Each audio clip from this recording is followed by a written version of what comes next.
और नवरात्रि में भी देवी की आराधना का एक स्मरण का सुख है महाराज। ज्योत का विधान है, नवरात्रि में देवी की ज्योत लगती है, अखंड ज्योति लगती है, जवारे बुआए जाते हैं, कलश लगता है। ज्योत का भी विधान है, जिसके यहाँ दिया अखंड जलाया जाता है, अगर वो दिए की लो, दिए की बाती अगर दक्षिण दिशा की होती है तो उसके घर में साल भर में एक घात जरूर होती है।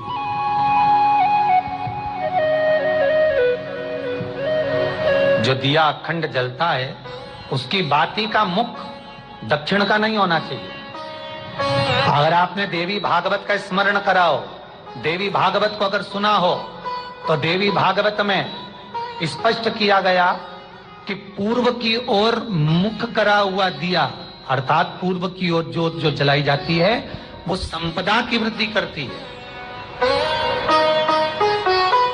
पश्चिम की ओर मुख कर कर जो ज्योत लगाई जाती है महाराज, वो बेबहू को देती है। और उत्तर की ओर जो मुख कर कर ज्योत जलाई जाती है, उत्तर की ओर जो ज्योत का मुख रहता है वो आयु की वृद्धि करती है, घर में अकाल मौत को रोकती है।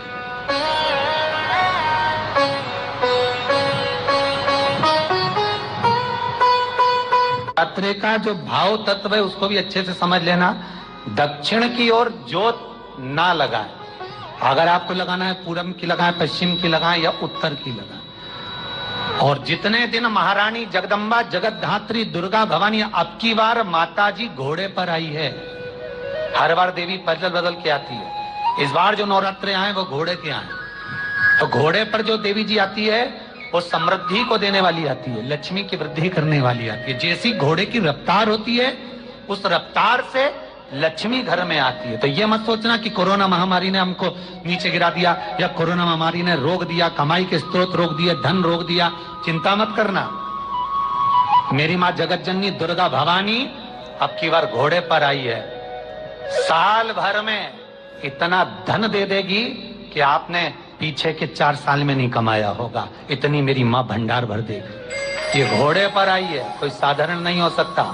देवी भागवत में स्पष्ट किया गया, जब जगदम्बा मगर पर आती है उसका भाव अलग है, और जगदम्बा जब हाथी पर आती है उसका भाव अलग है, और जगदम्बा जब घोड़े पर आती है तो जगत को समृद्धिवान बना देती है, बेबहू में कमी नहीं आने देती।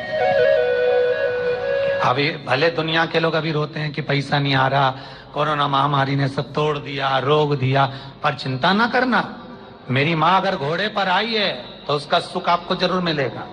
एक जरा सी मिट्टी की दुकान भी अगर आप खोल कर बैठेंगे तो चांदी और सोना के बराबर कमाएंगे, इतना धन देगी वो माता, साधारण नहीं है मेरी माता। तात्विक सुख का आनंद देने वाली, लाभ तत्व प्रदान करने। और नवरात्रि में भी अगर आपकी कोई कामना है, आपकी अगर इच्छा है, आपका मन है, तो जगत जननी की आराधना करो। पति और पत्नी में अगर क्लेश है तो जगदम्बा के मंदिर में मक्खन चढ़ाओ, प्रेम बढ़ जाएगा। आपको लगता है कि पति कोई अन्य स्त्री से लगा हुआ है या परिवार टूट रहा है, तलाक तक पहुंच गया है, तो माता के मंदिर में आप ध्वजा लगवाइए, उस ध्वजा पर मक्खन लगाकर लगवाइए, आपको लाभ मिलेगा। महाराज, यदि आपको लगता है कि बच्चे बहुत ज्यादा अपशब्द बोल रहे हैं, मुंह चला रहे हैं और प्रेम नहीं रख रहे, तो माता के मंदिर में लाल पुष्प, लाल चंदन और लाल चूड़ी माँ को समर्पित करिए, प्रेम बढ़ेगा। बच्चा कभी आप जी से कम नहीं बोलेगा, प्रेम की भाषा निकलेगी मुंह से। माँ जगत जननी की आराधना, जगदम्बा की उपासना। नवरात्रि में 9 दिन में से कोई एक दिन ऐसा ले लो जिस दिन कन्याओं का भोजन कराओ, साथ में उनको लाल चुनरी ओढ़ाओ या कोई लाल वस्त्र, लाल पूजन की सामग्री उनको दो, सुख मिलेगा, आनंद आएगा।